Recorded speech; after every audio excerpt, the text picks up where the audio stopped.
এখন বেরোচ্ছি, সব ফ্রেশন আপ হয়ে গেছে। এবার দেখি বিচের ধারে যাবো, কী কী খাওয়া যায় না যায়। ওই রুমটা আমরা এখন চেক আউট করে দেবো। চেক আউট করে আরেকটা রুম নেবো, যেটা গৌরবদার বাড়ির বা গৌরবদার ঘরের পাশের ঘরটাই।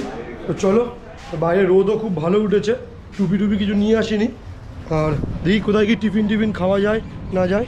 আর আমরা ছিলাম এই হোটেলটাতে, হোটেল সাউথ এন্ড, পাশেই হচ্ছে অমৃতা হোটেল। আর এখান থেকে বিচ বেশি দূর না, সামনেই বিচ। চলো বিচের ধারে যাবো এখন। আর আমাদের গাড়িগুলো একবার দেখিয়ে দিই। এটা হচ্ছে আকাশের গাড়ি, এটা হচ্ছে গৌরবদার গাড়ি, আর এটা তো জানোই আমার গাড়ি। এটা ইস কি অবস্থা গাড়িগুলো। চো ভাই, কেমন লাগছে? এখন একটু রিল্যাক্স ফিল হচ্ছে। রিল্যাক্স? তাহলে আজকের দিনটাও পুরো ফান করা হবে তো পুরো? এখন তো ঠিক নেই, ওয়েদারের উপর ডিপেন্ড করছে। ওয়েদার যখন তখন খারাপ হতে পারে, কালকে যেমনি হয়েছিল। কিন্তু কালকের মতো ঘুম কার আজকে হবে না। হবে না তো? আজকে ঘোরাটা হচ্ছে।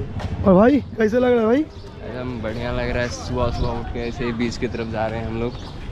देखते हैं, आज पूरा फन करने का मूड में। শুনেই নিলে, পুরো আজকে দিনটা পুরো ফান করব। আর এখন একটু ঘুম লাগছে চোখে, কারণ বুঝতেই পারছো অন্য জায়গা অন্য জল। এখন বিচের ধারে যাবো, তো চলো।